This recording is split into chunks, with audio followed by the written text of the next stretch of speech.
Saudara, kita dikejutkan dengan sebuah peristiwa atau bisa dikatakan bencana, yaitu kebakaran di California, negara bagian California, di kota Los Angeles, Amerika Serikat, yang melahap habis kota Los Angeles.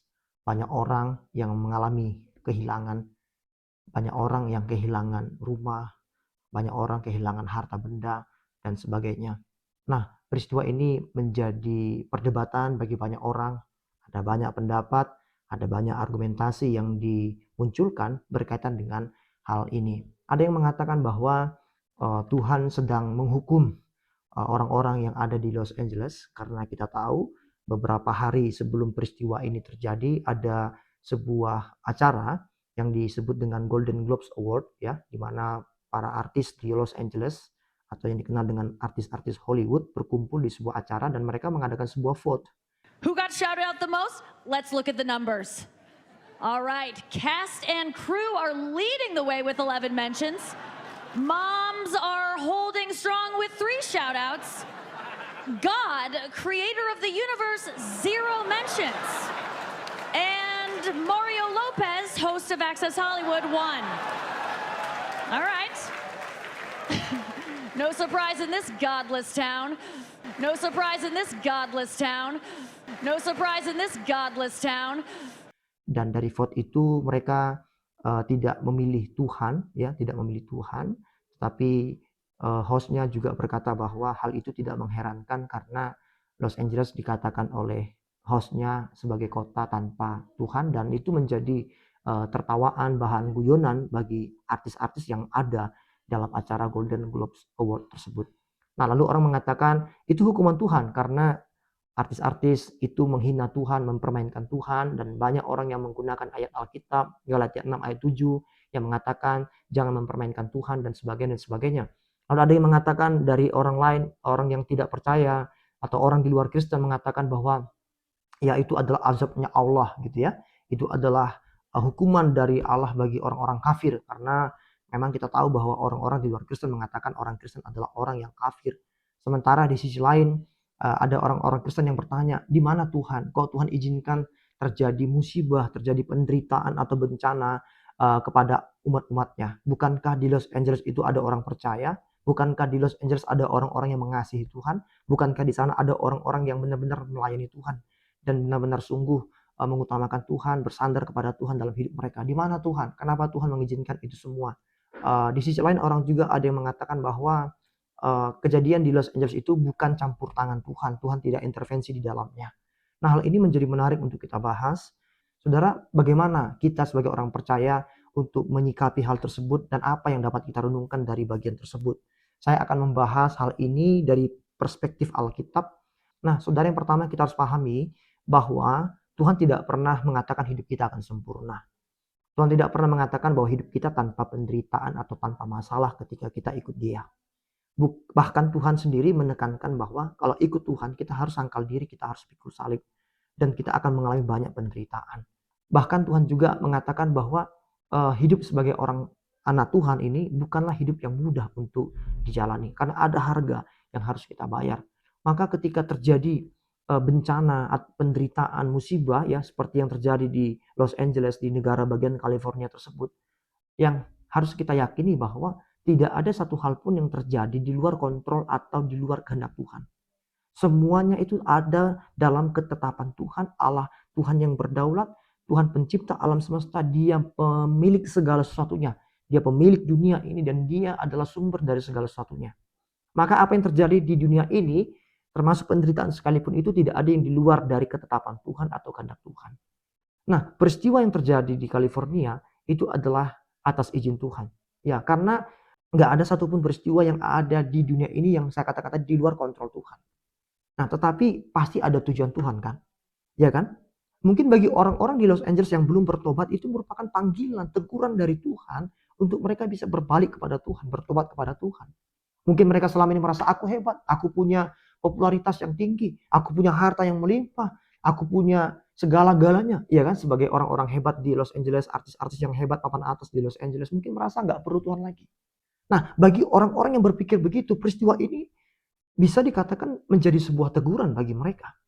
Ya kan? Bisa menjadi panggilan untuk mereka berbalik dan datang kepada Tuhan. Ya kan? Nah, mereka mungkin bagi segelintir orang artis-artis yang tadi saya sebutkan, di mana mereka dalam tanda kutip ya, seolah-olah mempermainkan Tuhan dengan bercanda-canda tentang Tuhan, yang mengatakan bahwa nggak ada di antara mereka yang menyebut atau yang memilih Tuhan.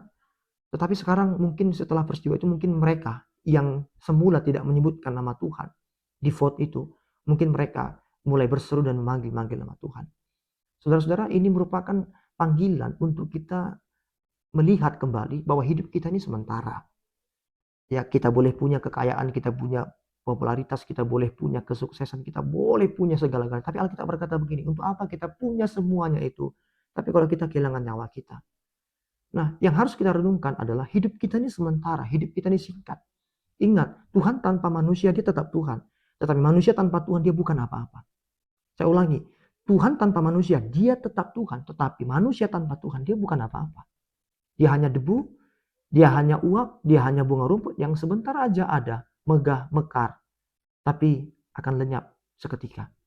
Nah, jadi dari sini kita lihat bahwa tidak ada segala satunya yang bekerja di luar kehendak Tuhan. Dan Tuhan adalah pemilik segala satunya. Dan dia mau kita sadar bahwa kita harus bergantung kepada dia. Hidup kita ini sementara. Maka ayo, kalau Tuhan berikan kita berkat, kekayaan, kesuksesan, atau apapun itu, jangan pernah lupakan Tuhan. Kita harus tetap mau dekat bergantung kepada Tuhan. Karena apa? Karena Alkitab berkata, Yesus adalah jalan dan kebenaran dan hidup. Tidak ada seorang pun yang sampai kepada Bapa kalau tidak melalui aku. Nah, dari peristiwa ini kita tahu hidup kita singkat. Nah, nanti kalau kita mati, kemana tujuan kita? Apakah kita ke dalam kehidupan yang kekal atau kebinasaan yang kekal? Sorga atau neraka? Ini adalah tempat yang harus kita tuju, yang akan kita tuju nantinya setelah kita meninggalkan dunia ini. Tapi kalau kita mau percaya kepada Yesus sebagai Tuhan kita, Juru Selamat kita, maka kita mendapat jaminan hidup yang kekal bersama dengan Dia di sorga kelak. Jadi selagi masih ada nafas dalam hidup kita masih bisa hidup sampai saat ini. Itulah kesempatan bagi saudara dan saya untuk apa? Untuk kita datang kepada Tuhan Yesus dan percaya kepada Dia sungguh-sungguh. Nah, saudara, lalu bagi orang percaya yang ada di Los Angeles yang mengalami masalah itu, yang mengalami penderitaan atau musibah itu, dalam 1 Petrus dikatakan bahwa apa? Tuhan yang mengizinkan penderitaan bagi kita untuk menguatkan atau menguji iman kita. Mari kita berdoa buat saudara-saudara seiman, orang-orang percaya di Los Angeles, supaya mereka tetap percaya bahwa ini adalah bentuk ujian yang Tuhan izinkan terjadi. Seperti kisah Ayub, kita tahu Ayub mengalami penderitaan bukan karena dosanya. Ayub mengalami penderitaan itu justru di tengah-tengah hidupnya yang benar, yang saleh, yang takut akan Tuhan. Tapi Tuhan izinkan penderitaan yang hebat menimpa hidup Ayub kan. Itu untuk apa? Untuk menguji, menguatkan iman Ayub. Dan terbukti dalam Ayub pasal 42 dia berkata, dulu aku tahu tentang Tuhan dari kata orang, sekarang aku mengalami sendiri, melihat sendiri siapa Tuhan itu. Saudara, orang-orang percaya, anak-anak Tuhan yang ada di Los Angeles dan kita semuanya, dimanapun kita berada saat ini, kalau Tuhan izinkan penderitaan masalah dalam hidup kita, itu semuanya adalah bentuk ujian. Ingat Roma 8 ayat 28, segala sesuatu itu Tuhan kerjakan untuk mendatangkan kebaikan bagi setiap kita. Segala sesuatu itu bisa berupa hal yang menyenangkan atau tidak menyenangkan dalam hidup kita. Mari kita mau tetap percaya, bersandar kepada Tuhan bahwa Tuhan punya rencana yang indah, dan kita semakin kuatkan iman kita dalam Tuhan, bahwa ada kepastian keselamatan, bahwa ada sukacita, jaminan pertolongan dari Tuhan bagi kita orang-orang yang sungguh-sungguh percaya kepada Tuhan. Kita tidak bisa menghakimi apakah Tuhan sedang menghukum orang-orang di Los Angeles atau Tuhan sedang melakukan apa. Itu adalah haknya Tuhan, itu adalah bagiannya Tuhan. Bagian kita apa? Bagian kita adalah ayo kita renungkan. Ini semuanya merupakan panggilan Tuhan bagi semua kita orang percaya. Dan mungkin bagi saudara yang belum percaya, saya memberitakan Injil bagi kita semuanya, bahwa keselamatan itu hanya ada di dalam nama Tuhan Yesus. Ayo kita buka hati kita, terima Yesus. Tuhan hanya mau kita berkata, ya Tuhan aku mau percaya. Ya Tuhan, ini hidupku aku serahkan kepadamu. Hanya itu yang Tuhan mau.